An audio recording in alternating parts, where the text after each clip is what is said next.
L'actualité du mardi 14 juillet autour de Microsoft et de ses produits dans ce numéro 110 de My Modern UI TV.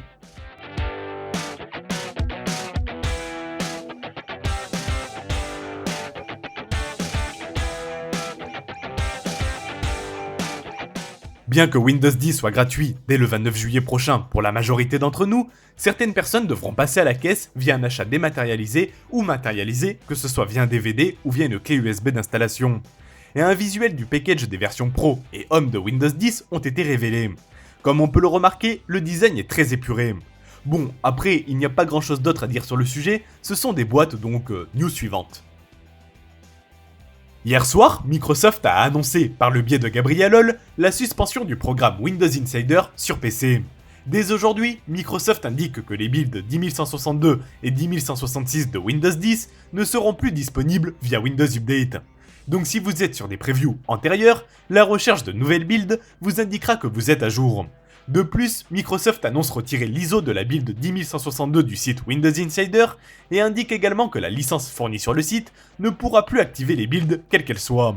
L'objectif de Microsoft est de se concentrer, désormais, sur la distribution de la RTM via Windows Update qui, selon quelques rumeurs, porterait le numéro de build 10240. Actuellement, si un éditeur décide de supprimer son application du store, qu'elle soit gratuite ou payante, sa disparition vous empêche de la retélécharger quand bon vous semble. Sur Windows 8.1, le seul moyen de récupérer une application supprimée, c'est via la sauvegarde de votre machine dans le cloud, qui nécessite donc une réinstallation intégrale de votre session. Sur Windows Phone 8.1, la sauvegarde n'y changera rien, puisque lors de la restauration, le store sera incapable de récupérer la dite application. Cependant, Windows 10 apporte, que ce soit sur PC ou mobile, la possibilité de réinstaller ces applications supprimées, et le tout facilement en se rendant dans la catégorie Ma bibliothèque. Reste à savoir si Microsoft laissera cette fonctionnalité ou non dans la version finale du store, mais ce serait logique, surtout si nous avons acquis une application payante dans le passé. La date fatidique du lancement de Windows 10 approche et Microsoft cherche à faire de cette date un événement mondial. Pour ce faire, Microsoft a annoncé que dans 13 villes dans le monde, des lieux de découverte seront mis en place avec des personnes formées pour enseigner le client. Malheureusement, cette campagne publicitaire nommée Upgrade to World ne concerne ni la France ni la Belgique. Microsoft annonce également s'être lié avec de nombreux revendeurs afin de faciliter la migration d'un PC Windows 7 ou 8 vers Windows 10. Nous attendons donc la liste des revendeurs participants en espérant qu'ils soient nombreux et présents dans de nombreux pays. Mais globalement, vous l'aurez compris, Microsoft veut tout faire pour que Windows 10 soit un succès rapidement. Mine de rien, cela reste un pari risqué en termes d'image pour le géant américain en cas d'échec. Petite news rapide pour signaler que via la mise à jour KB303-5583, Microsoft a amélioré son outil de réservation de Windows 10 pour les utilisateurs sous Windows 7 et Windows 8. En effet, certains ordinateurs pourtant éligibles à cette mise à niveau gratuite n'avaient pas le fameux bouton de réservation de Windows 10. Un bug qui serait désormais corrigé via cette mise à jour. Donc si vous n'aviez pas eu l'occasion de le faire auparavant, à votre réservation. En septembre se déroulera, comme chaque année, le fameux salon IFA qui aura lieu à Berlin. Microsoft sera présent lors de cet événement et tiendra le 4 septembre prochain une conférence nommée Windows 10 Light Up's New Devices. Si on ne sait pas encore exactement ce qui sera présenté lors de cet événement, nous savons que Windows 10 sera évidemment au cœur de cette conférence.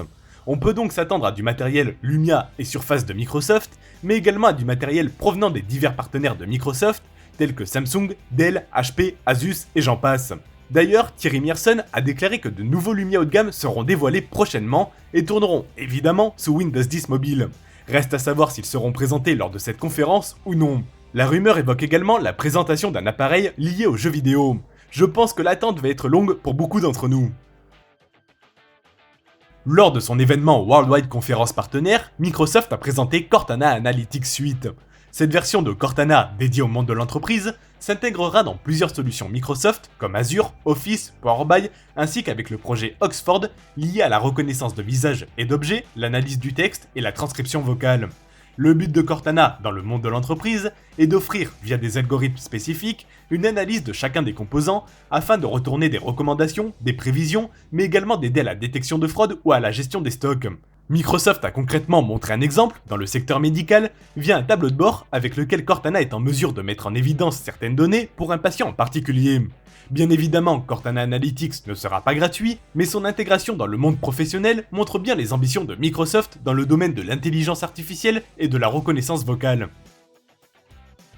Et on termine par une application, et c'est assez rare dans l'émission.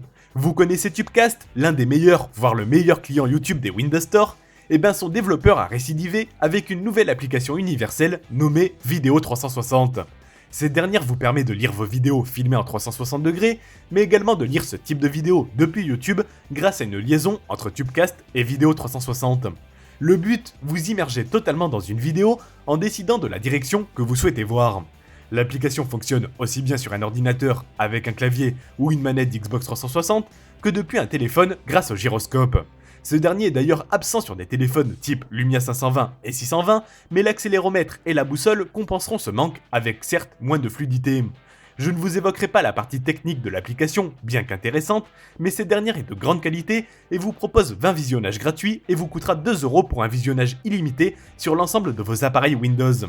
Donc à tester et à acheter les yeux fermés si vous en avez l'utilité. Merci d'avoir visionné ce numéro 110, on se donne rendez-vous comme toujours dès demain pour la suite de la quotidienne, et n'hésitez pas à télécharger notre application sur l'ensemble de vos appareils Windows. Vous pouvez également visiter nos sites partenaires ainsi que ces autres podcasts de qualité. Passez une bonne et excellente journée, je l'espère, et à demain.